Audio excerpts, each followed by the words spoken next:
No vídeo de hoje, algo com respeito ao governo eclesiástico.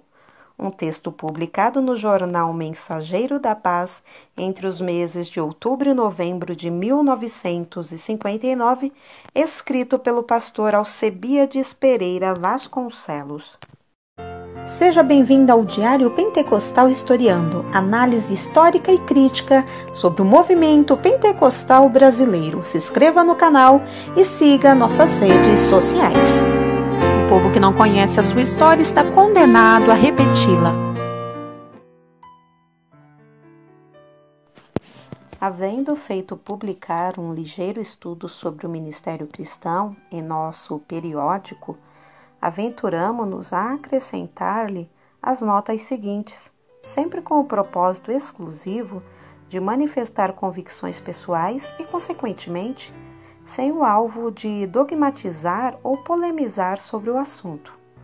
Em nossa experiência pastoral, havemos, por graça de Deus, servido por 3 vezes a igrejas com presbitérios organizados, aos quais honramos e em tudo quanto dependeu de nossa inexpressiva cooperação, procuramos fazer todas as coisas de pleno acordo com os mesmos, segundo as normas de governo encontradas, mesmo em contrário à nossa maneira de perceber e entender o ensino bíblico sobre governo eclesiástico, justamente porque, como dissemos, alguns jamais nos julgamos reformadores de costumes, etc. Porém, livres em Cristo e na Igreja, para manifestar o nosso pensamento, a fim de, se errados, virmos a ser instruídos na verdade bíblica, para que a sigamos sem desalinho, conforme nos propusemos ao aceitar o Salvador. Eis-nos, portanto, de volta à luz da publicidade, com o assunto gêmeo do anterior, pedindo aos amáveis leitores, mormente aos pastores, a complacência de nos lerem com atenção, notando, por favor, que nosso propósito é o acima exposto, revelar o que achamos certo, para que, se errados, sermos instruídos na verdade bíblica que amamos e desejamos seguir a todo custo, com introito acima à guisa de ressalva, passemos ao assunto. No nosso entender, a Igreja cristã biblicamente entendida governa-se a si mesma mediante o sistema democrático em que todos os seus membros livremente podem e devem ouvir e ser ouvidos, votar e ser votados conforme a sua capacidade pessoal de servir. Isto posto, consideramos que o sistema de um presbitério oligárquico que delibera e executa, sobreposto à Igreja de Deus, é completamente sem fundamento bíblico, posto que diretamente num texto do Novo Testamento alude à sua existência. Bem assim, o sistema ditatorial de um pastor que delibera e executa por si mesmo, sem a autoridade expressa por voto da maioria da Assembleia, é coisa destituída de base neotestamentária. Aleluia! A Igreja cristã, à luz do Novo Testamento, é uma democracia perfeita, em a qual o pastor e seus auxiliares de administração tenham as categorias ou denominações que tiveram, não dominam, pois quem domina sobre ela é Jesus, por mediação do Espírito Santo, sendo o pastor apenas um servo que lidera os trabalhos sob guia do mesmo Espírito Santo. E neste caso, é expressa e taxativamente proibido de ter domínio sobre a igreja. 1 de Pedro 5, 2 e 3. Aleluia! Consideramos o ensino do Novo Testamento muito enfático quando se refere à verdade que acima apreciamos. Examinemos os seguintes exemplos.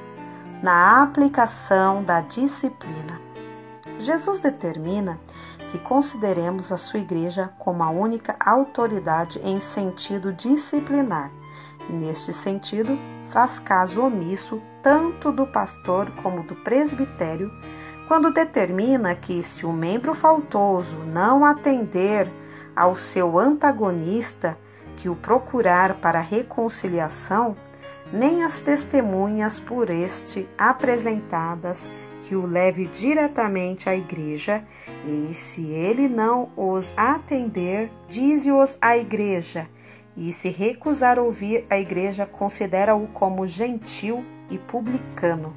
Mateus 18, do 15 ao 18. Na eleição do sucessor de Judas, quando se verificou a necessidade de um substituto para Judas que se desviara, está escrito: naqueles dias, levantando-se Pedro no meio dos irmãos, ora, compunha-se a assembleia de umas 120 pessoas, e disse: é necessário, pois, que dos homens que nos acompanharam, um se torne testemunha conosco de sua ressurreição. Então propuseram 2, e os lançaram em sortes, vindo a sorte recair sobre Matias, o qual, com o voto de todos, passou a ser constado com os 11 apóstolos. Atos 1, do 15 ao 26. Na eleição dos diáconos. Aliás, neste sentido, é unânime entre nós o consenso de que devem ser escolhidos esses servidores por voto geral da Igreja. Porém, nosso propósito não é analisar este assunto, e sim demonstrar os casos em que a Igreja primitiva impôs sua autoridade, que foi reconhecida e respeitada tanto pelos apóstolos como por seus assessores imediatos. A frase grega topletos ton meteton está vertida na revisão autorizada por a comunidade dos discípulos, e 8 outras versões que consultamos a traduzem por a multidão dos discípulos. Uma ou outra tradução deixa claramente entendido que não imperou a vontade de um pastor ou de um presbítero, mas sim, então, os 12, convocando a comunidade dos discípulos, disseram: escolhei dentre vós 7 homens de boa reputação, cheios do Espírito Santo e de sabedoria, aos quais encarregamos deste serviço. Este parecer agradou a toda a comunidade e elegeram. Atos 6, do 2 ao 5. Na eleição de presbíteros. Do mesmo modo que os apóstolos procederam na escolha do sucessor de Judas e dos diáconos, fizeram Paulo e seus auxiliares nas igrejas entre os gentios, conforme o testemunho de Lucas, e promovendo-lhes em cada igreja a eleição de presbíteros, depois de orar com jejum. Atos 14, 23.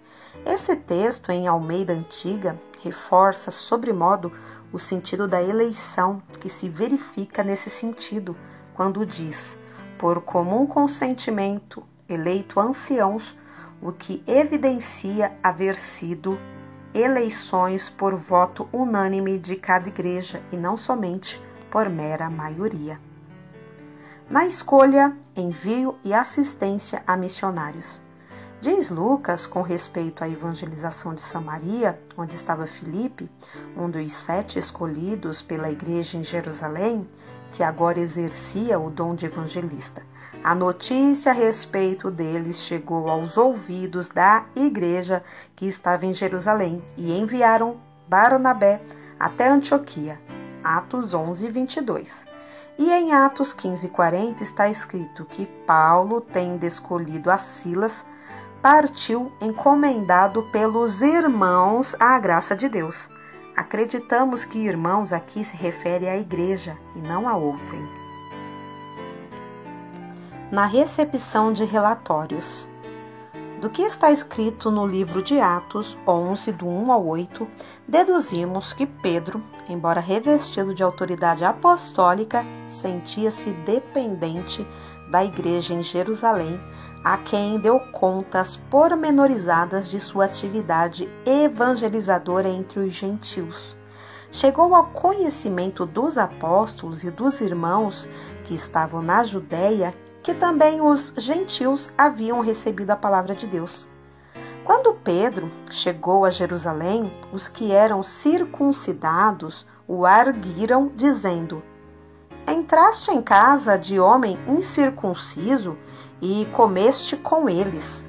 Então Pedro passou a fazer-lhes uma exposição por ordem. E depois, ao surgir a questão judaizante entre os gentios, chegando Paulo e Barnabé a Jerusalém, está escrito que foram bem recebidos pela igreja, pelos apóstolos e pelos presbíteros e relataram tudo o que Deus fizera com eles. Atos 15, 4. Segundo o testemunho insuspeito de Lucas 1, do 3 ao 4, Atos 1, do 1 ao 5, a igreja em Jerusalém sempre foi autoridade consultada e ouvida em todas as resoluções, conforme se depreende dos textos seguintes. Então pareceu bem aos apóstolos e aos presbíteros com toda a igreja, constando também do introito e saudação da carta que escreveram aos irmãos, às igrejas, dentre os gentios, a menção os irmãos, a igreja, os apóstolos e os presbíteros aos irmãos, às igrejas, dentre os gentios. Atos 15, do 22 ao 23. Ora, se a igreja era consultada e tomava resolução em conjunto com o ministério sobre questões de fé e de ordem, no princípio, claro, está que ela não estava sujeita ao domínio de um pastor e tampouco de um presbítero ou convenção ou qualquer outra coisa semelhante. Todavia, dirá alguém que o verso 6 diz que foram somente os apóstolos e os presbíteros que se reuniram para examinar a questão. No entanto, diz-nos o verso 12: Então a multidão silenciou, passando a ouvir Barnabé e Paulo. Quer isto dizer que havia uma multidão de presbíteros na igreja em Jerusalém? Porque os apóstolos eram apenas 12. Pelo contrário, o mesmo termo grego que está em Atos 6 e 5, pletos, descrevendo a comunidade ou multidão dos discípulos, quando da escolha dos diáconos, também está aqui em Atos 15 e 12, para descrever a multidão ou comunidade que se calou para ouvir. Ora, esta era uma e a mesma multidão ou a comunidade cristã de Jerusalém, a igreja ali sediada e não outra. E se ela se calou para ouvir, logicamente é porque estava falando, tomando parte ativa e direta nos debates ali verificados.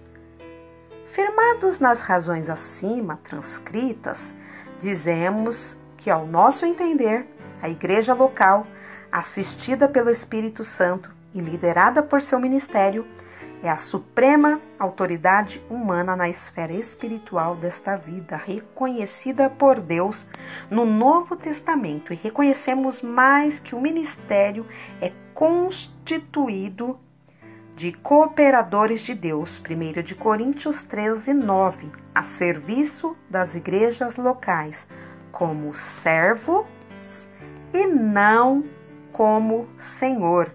E ainda reconhecemos que qualquer tipo de governo que coloquemos sobre a igreja local, seja ele ministerial, presbiterial, convencional, episcopal ou qualquer outro, será mero arranjo humano sem apoio fundamentado nos dispositivos do Novo Testamento. Todavia, assim crendo, não nos propomos em qualquer hipótese em mudar o sistema estabelecido entre nós, embora possa isto parecer uma incoerência de nossa parte. Assim o fazemos porque não temos chamado para ser reformadores, e porque acreditamos ser isso questão secundária, que em nada afeta a salvação da alma. Por estranho que pareça, a palavra presbitério ocorre, se não nos equivocamos, apenas uma vez em todo o Novo Testamento, em 1 de Timóteo 4,14, e mesmo assim, levada em consideração à luz do seu paralelo de 2 Timóteo 1,6, e examinado ambos os textos à luz de todo o conteúdo do Novo Testamento, deixa-nos num penoso suspense, porque nos leva à conclusão de que trata de um ajuntamento de pastores ao invés da instituição que em nossos tempos conhecemos com este nome em nosso meio. Parece uma coisa proposital que o Espírito Santo, a inspirar Paulo e os outros apóstolos, escritores a escrever as suas cartas doutrinárias, haja endereçado-as diretamente às igrejas, olvidando até mesmo os seus pastores com apenas uma exceção, e não diz em qualquer delas uma só palavra que seja com respeito a qualquer suposto corpo governativo das mesmas. Não é demais citar a própria Bíblia. Portanto, vejamos Romanos 1,7. A todos os que estáis em Roma, amados de Deus, chamados para serdes santos, graça a vós outros e paz da parte de Deus nosso Pai e do Senhor Jesus Cristo. 1 de Coríntios 1:2. A Igreja de Deus que está em Corinto, aos santificados em Cristo Jesus, vocacionados para serem santos.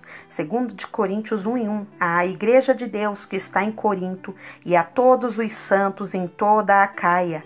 Gálatas 1:2, às igrejas da Galácia, graças a vós outros e a paz da parte de Deus nosso Pai e do Senhor Jesus Cristo. Efésios 1:1, a todos os santos que vivem em Éfeso e fiéis em Cristo Jesus. Filipenses 1:1, a todos os santos em Cristo Jesus, inclusive os bispos e diáconos que vivem em Filipos. Aqui temos a única exceção. Colossenses 1:2, aos santos e fiéis irmãos em Cristo que se encontram em Colossos.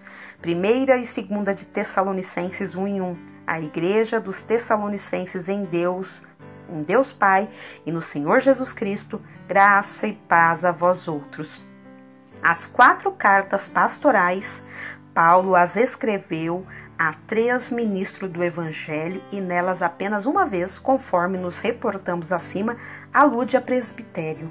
Porém, ao fazê-lo, demonstra como função dele não governar a igreja, e sim separar obreiro para o ministério da palavra. Acreditamos em obediência a determinada resolução antecipada de uma igreja local.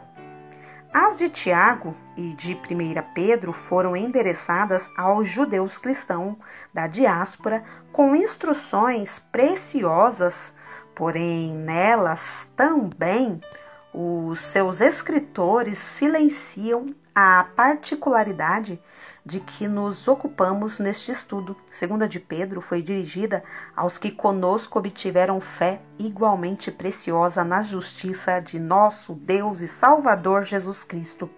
2 e 3 de João são cartas pessoais ou individuais. Judas destinou a sua carta aos chamados amados em Deus Pai e guardados em Jesus Cristo, e o maravilhoso Apocalipse é endereçado às 7 igrejas que se encontram na Ásia. Apocalipse 1 e 4.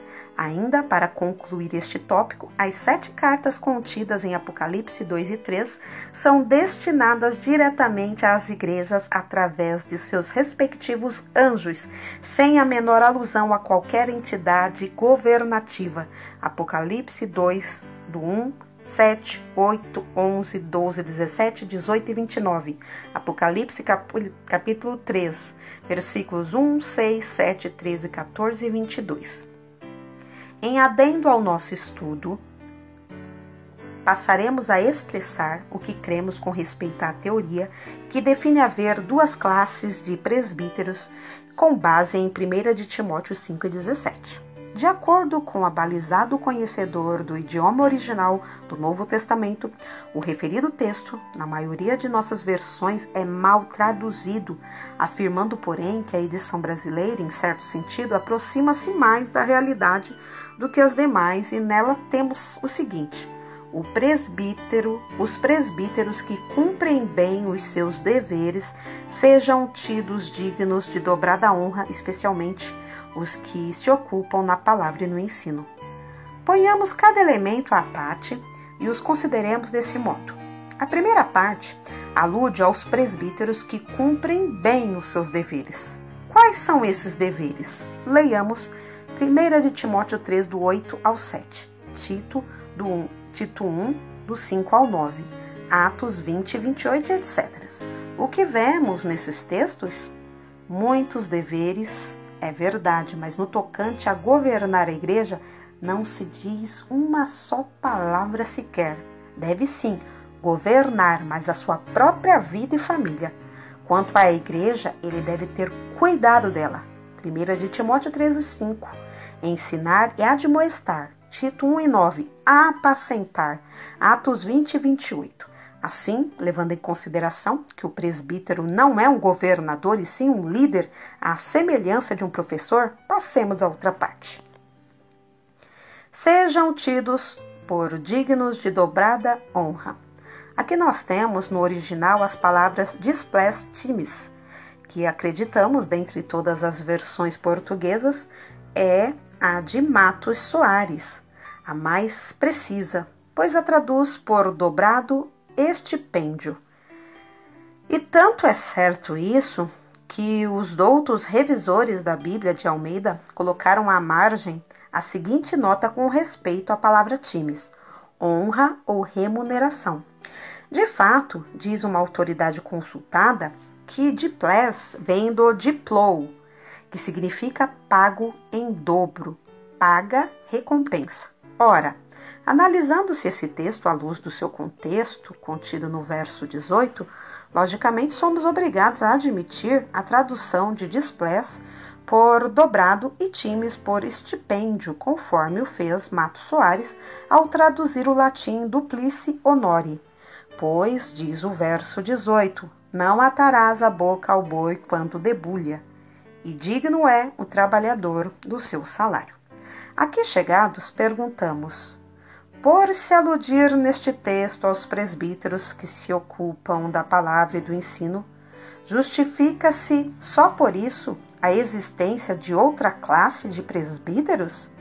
Se a resposta for afirmativa, neste caso, ocorre-nos mais uma pergunta: quais são os deveres dessa outra classe de presbíteros inferiores e por que o Novo Testamento apenas alude à sua existência neste texto?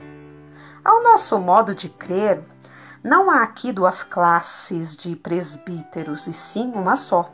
O que se verifica na época de Paulo e Timóteo, ao nosso entender, é o mesmo que com muita frequência se repete em nossos dias.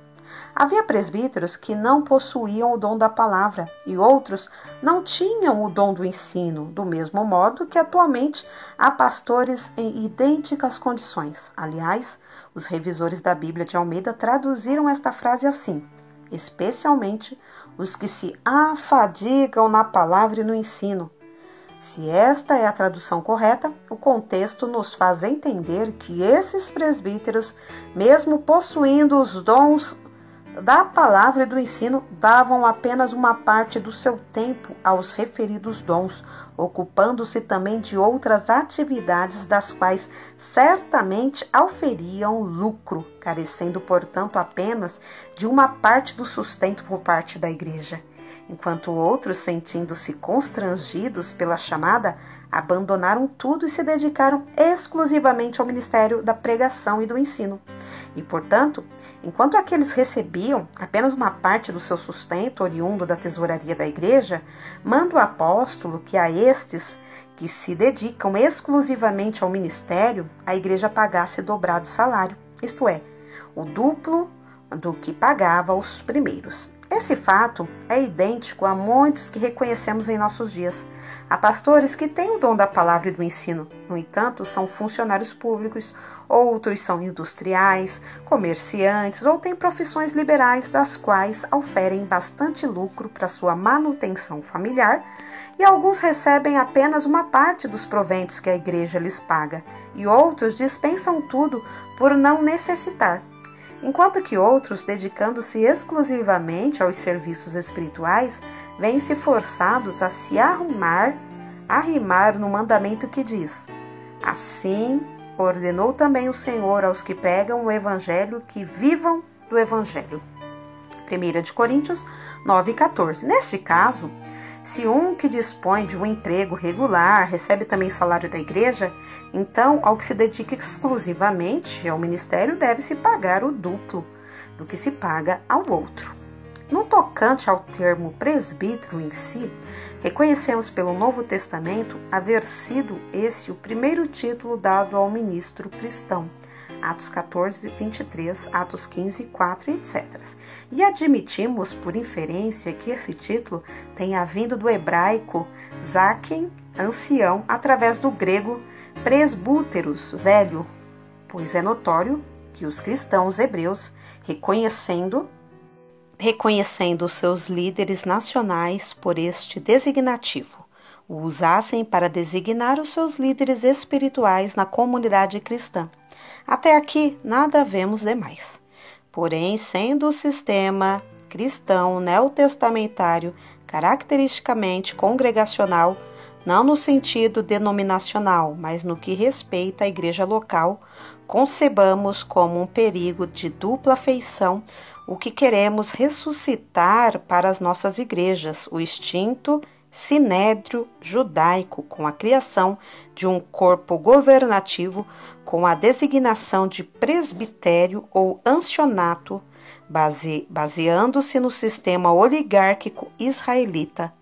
O duplo perigo que vemos é o seguinte: primeiro, o de deixarmos a feição bíblica congregacional da igreja de governar-se a si mesma através do consenso cristão do voto unânime, ou pelo menos da maioria de seus membros, para darmos lugar ao sistema oligárquico de um pequeno sinédrio legislativo-executivo sobre a Igreja de Deus, que facilmente a levará ao seguinte perigo ainda pior: o sistema de hierarquia eclesiástica, que, pelo adotado, já se esboça de modo bem acentuado entre nós na Assembleia de Deus no Brasil, pois aquilo que no cristianismo primitivo demorou 5 séculos para se generalizar entre nós, com outros nomes, se generalizou em apenas 40 anos, e o que na igreja apóstata deste último tempo custou ainda mais tempo para vingar entre nós, em alguns setores, já é coisa oficializada com menos de 50 anos de experiência pentecostal. Provando os argumentos acima, com a instituição sem base bíblica de 2 classes de presbíteros, presbítero pastor, que tem um encargo permanente e de caráter geral, e o presbítero local, cuja função, por não ter definição bíblica, é a mais confusa e ininteligível que se pode computar. Repetimos, com esta invenção, criamos a primeira distinção hierárquica entre nós, logo cedo, e depois, como fruto da existência dos presbitérios e até certo ponto por exigências de nossa legislação nacional e do nosso medo de criar um órgão ou órgãos que nos ajudem a controlar as questões puramente administrativas, a exemplo de outros grupos denominacionais, vieram a existir os chamados pastores presidentes, que em realidade é uma reprodução, noutros termos, do antigo sistema de presbíteros bispos dos tempos dos chamados pais da igreja, dos quais Cipriano foi o primeiro a estabelecer claramente a distinção entre presbíteros e bispos, e a primazia da igreja romana com cátedra de Pedro, Newman. Deste modo, criado e estabelecido, a inovação de pastores presidentes começou a surgir, em alguns setores, outro grau de nossa já avultada hierarquia, a de gestores gerais, pastores de pastores. Logo no princípio, esse designativo recaía esporadicamente em alguns pastores, motivado pela gratidão de outros que deles recebiam auxílios generosos, e por tal designação eram contemplados elementos apenas com campo de ação circunscrito a um estado ou a certa região de um estado. No entanto, já dava o que pensar. Agora, porém, não mais por motivo de gratidão, mas por decreto, por força estatutária, já há lugares na Assembleia de Deus, pelo menos um pastor-geral com caráter nacional. O que vemos nisto, senão que estamos a um passo só de um papado pentecostal brasileiro? Daí a infabilidade é apenas um salto e talvez não muito grande, porque os profetas estão aí mesmo para proclamarem a inovação. Diz o adágio popular que o pior cego é aquele que não quer ver. Esperamos que tal sentimento não seja o nosso sentimento nacional, mas se o for, então despertaremos tarde demais. Que Deus tal não permita. Amém. Alcebiades Pereira Vasconcelos, Jornal O Mensageiro da Paz.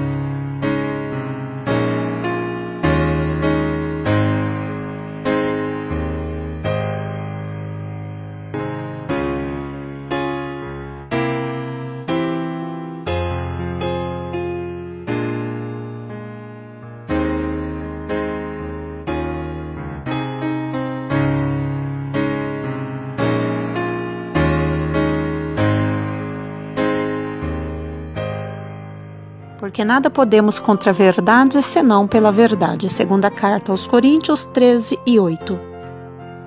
Se você gostou do conteúdo deste vídeo, se inscreva no canal, deixe o seu joinha, compartilhe e ative o sininho para receber do YouTube as notificações dos novos vídeos.